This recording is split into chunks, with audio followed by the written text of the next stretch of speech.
As the original industrial nation, Britain long ago discovered that being clever is highly lucrative. There's a rule in the modern economy: you make the most money by being first, by doing things that others can't do. We've made ourselves rich that way. A good example, the British company that transformed the world's skylines and made billions in the process. Cut the other one out, Yeah. It's about 200 metres, 240 metres or so to the top of the building. Wonderful view, wonderful view. The company that made the windows for this skyscraper tells you why innovation is such a big earner. One discovery goes a very long way.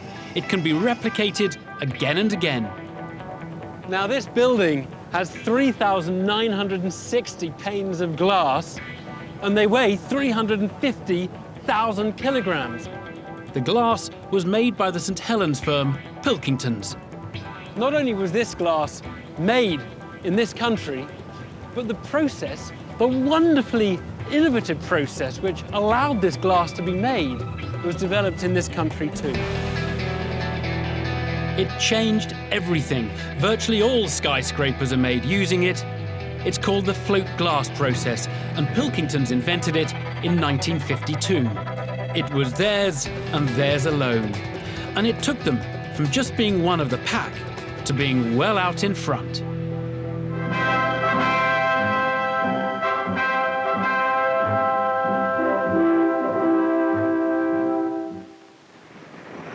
St. Helens is the greatest centre of glassmaking in the world. So let's begin with this kind of glass and tell the romantic story of one of the greatest industrial inventions of the age, the float glass process.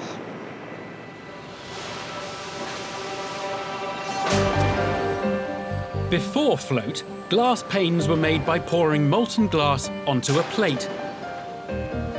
But there was a problem. The glass produced was rough and uneven. It had to be ground and polished by giant industrial machines. And this process was hugely expensive. After the Second World War, the demand for housing and cars created a massive need for glass.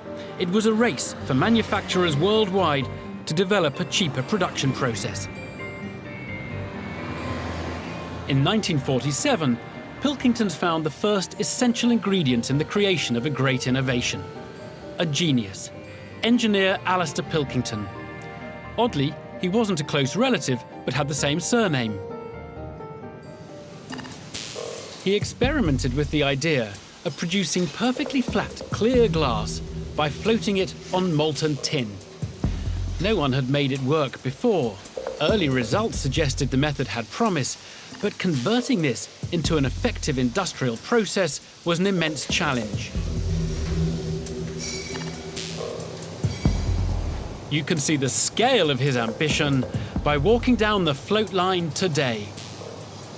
This bit is the Pilkington bit, the clever bit. That's the float glass bit, yeah. So if you want to have a look through, Evan, you can see now, you can see the ribbon coming through. Oh yes, and you can see the nerve actually just so the stuff rippling on the top is glass? It's glass, yes, yeah. Then came the second ingredient for innovation, money. In 1955, after only 3 years' development, Pilkingtons invested in a full-scale production line.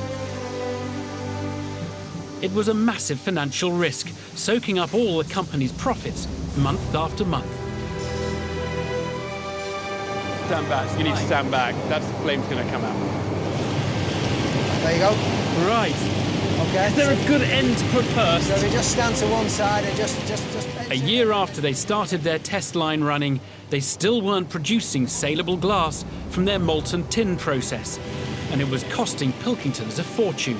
Okay, just say, there you go, it's gone now. That'll melt its way in.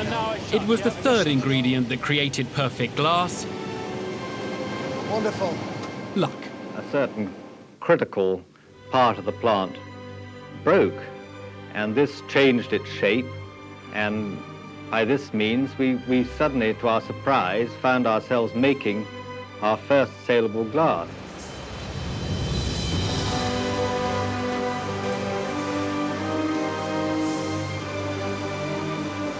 The whole section of the line of grinding and polishing, it could all go. You can see the glass here just comes out absolutely flat and smooth. After 7 years' toil and £7 million, equivalent to 130 million today, Alastair Pilkington achieved his goal, beating all competitors to making better, cheaper glass. So did that initial £7 million investment, which seemed like a lot of money in 1950s prices, did it pay off? Well, of course it did. Because this was A, so valuable, and B, no one else could do it, Pilkington didn't just have an innovation that created float glass, they had an innovation that generated enormous returns. Innovation pays. For its innovation, Pilkington made billions of pounds as other companies paid to use the technology. Today, the company's part of a Japanese-owned glass giant, but it continues to make glass here, to do research here, and it generates plenty of earnings for UK citizens. And you can jump on it, can you? Yeah, yeah. You can jump? Yeah, no problems. Oh, yeah.